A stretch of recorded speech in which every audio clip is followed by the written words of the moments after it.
This is Jonathan Aguilar here for Pro Boxing Fans. I'm finally joined by Dillian Whyte after what's probably about a year and a half. Oh wow, man. How you doing, man? I'm good. How you doing?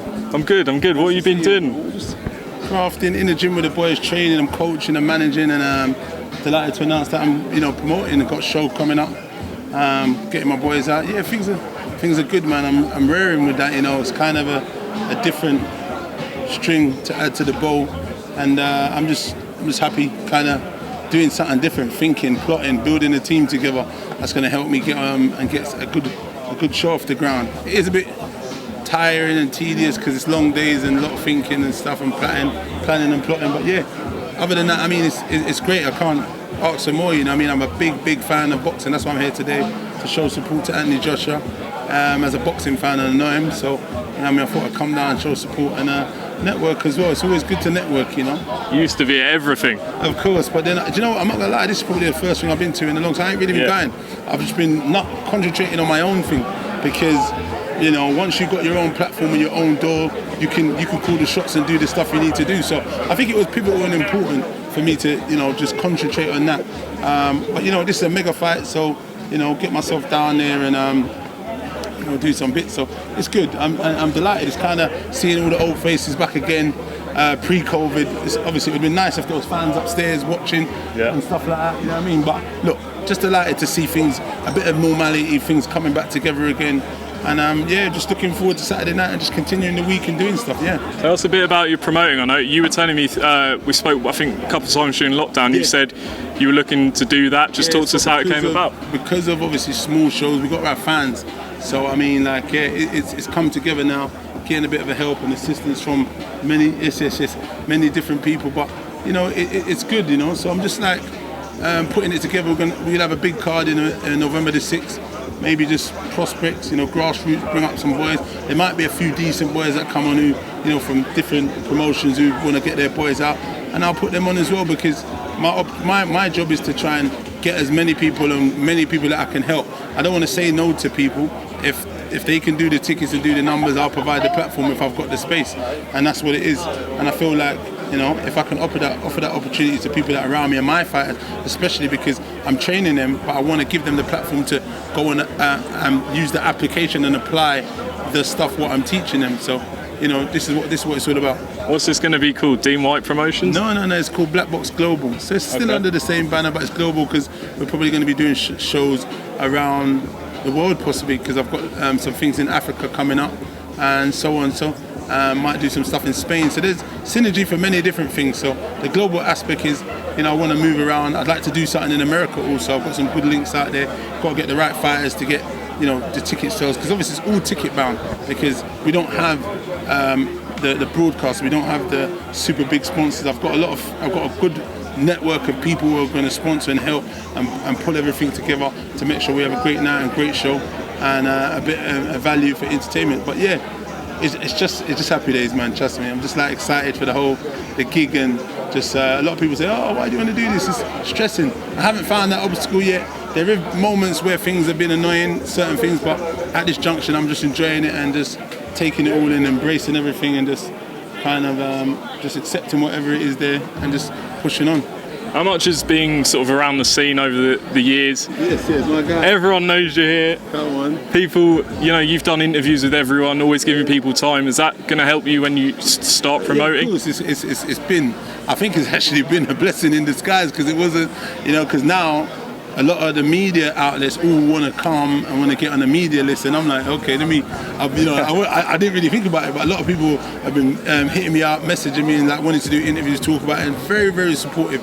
Everyone, so it's amazing. Obviously the associates and friends have built over the years through this, and obviously it's about progression for everyone. Everyone's developed, everyone's progressed, everyone's got numbers and stuff. So I think it's swings and roundabouts. So it's now, I guess, the turnaround where people are going to come to my show and getting on, and we're going to do stuff, and I'll try and help all the small shows and get guys on and give them an opportunity because that's what it is. It's about grassroots and putting the guys on and giving the younger fighters coming through a platform where they can get into the media aspect. So if they do come on a big show like this, they've got that synergy that is there.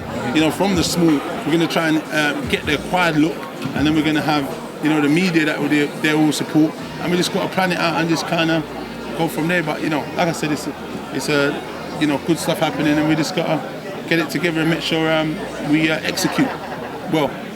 Great stuff. Well, when that happens, get in contact and we'll try and help any way we can. Thanks very much. Appreciate it, man. Dean Whyte 8 on Instagram, is it? Exactly. Come on, man. _ Dean Whyte, and I think it's Dean Whyte 8 on Twitter. And then the Black Box Global. Check it out. Subscribe, follow the journey, man. Some announcements are coming soon, man. Appreciate it. Brilliant. Dean, we are here for Joshua Usyk. Feels like a big fight. It feels like we haven't had this kind of magnitude of fight. From Oleksandr Usyk's perspective, what does he have to do to win this fight, in your opinion? I'm not sure what he has to do. I hope he loses. But hey, it's not personal against him. Hell of a fighter. But I'm a fan of Joshua. UK bound, know him, know his team. We was rivals at one stage. We'll probably be rivals again at another stage. But at this junction, we are no longer rivals. I'm a camaraderie. I'm a fan of boxing. I'm a fan of Joshua and what he's done for the sport. So I want him to win. I think Usyk has many elements because he's well skilled, well versed, and he's been around boxing as an amateur and a professional.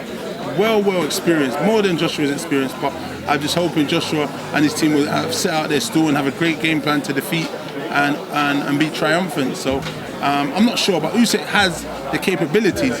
I just hope Joshua has that mental toughness to, it'll be a chess match. I think it'll be a stalemate somewhat as well because they're going to negate each other somewhat. But look, I hope Joshua wins. I hope he might be bigger and stronger, and he uses his IQ because he's going to be up against someone whose IQ is super high. Oleksandr Usyk, someone who typically sort of starts slower, tries to figure you out, and Anthony Joshua usually starts a lot quicker. Is that the kind of style you expect to see on Saturday night early? Look, Usyk's downloading data when he's in there, and he doesn't give much away. Obviously, Joshua's gonna, keep it long. We've seen his change his style since obviously, Andy Ruiz defeat. So, he doesn't give much away.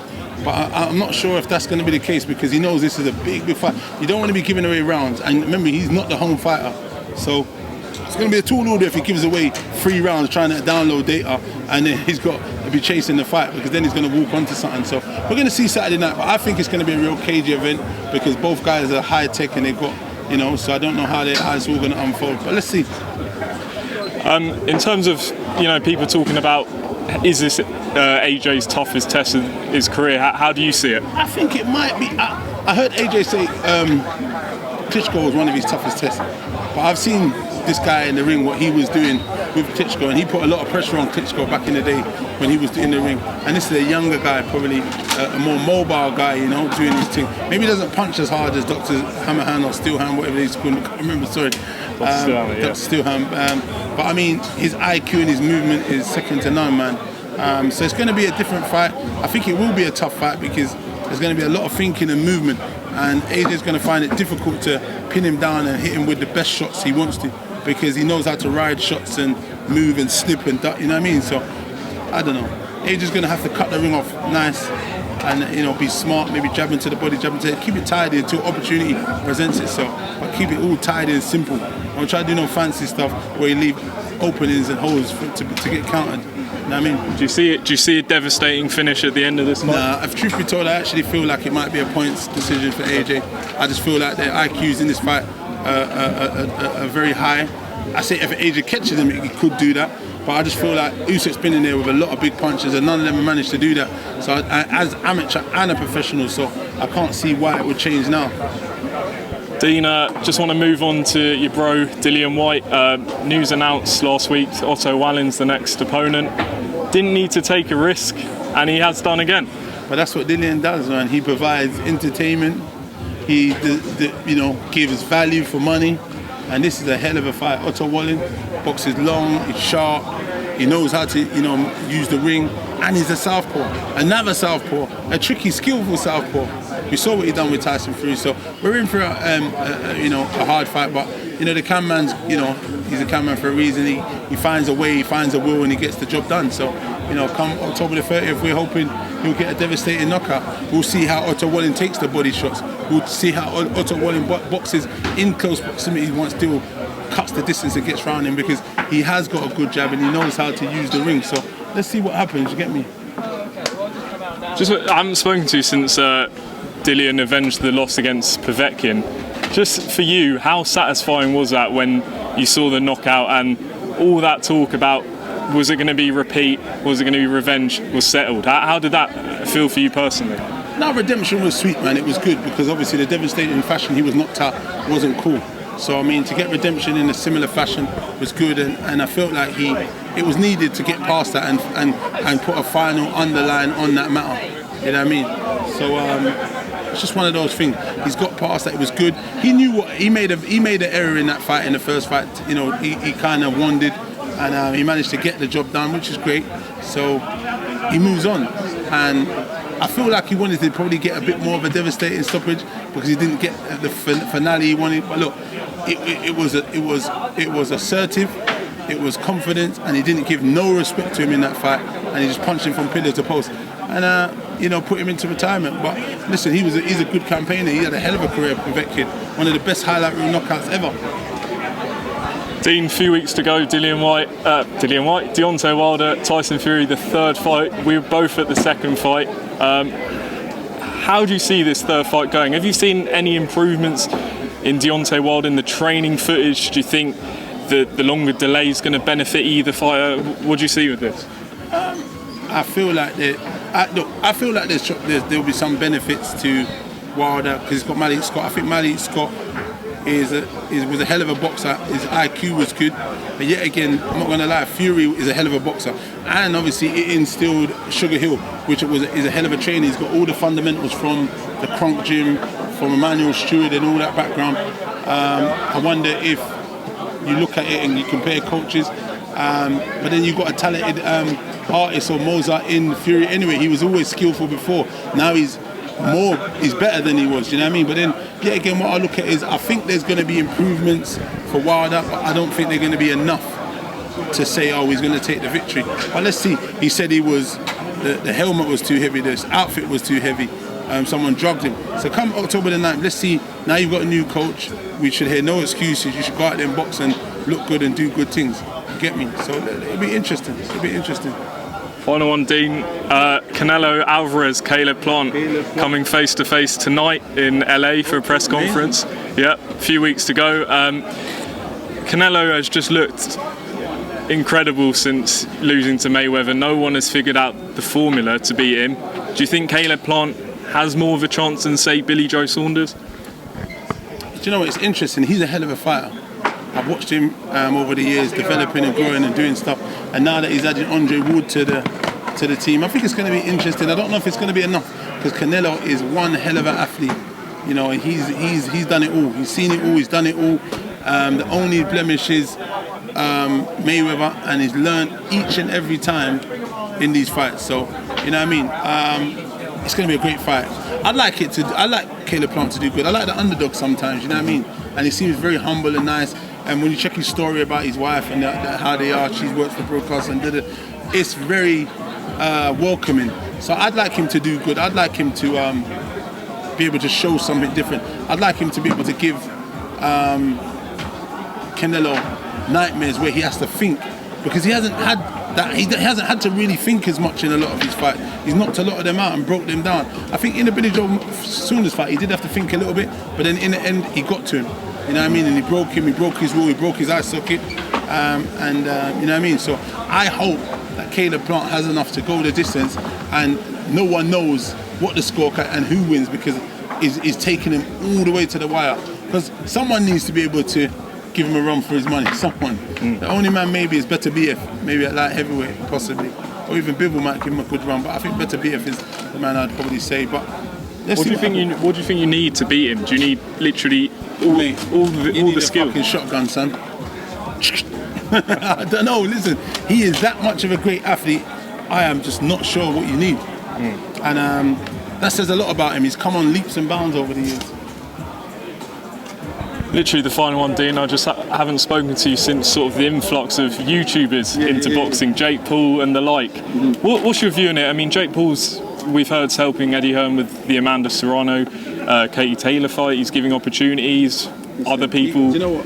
When he first came into sport, I wasn't sure, and I felt it was a bit disrespectful for the guys that work and hard. But them boys have actually come and brought a different light, a different trajectory on things, and he's actually paying them a lot more money than these actually guys are paying the guys. You know what I mean? So credit to them.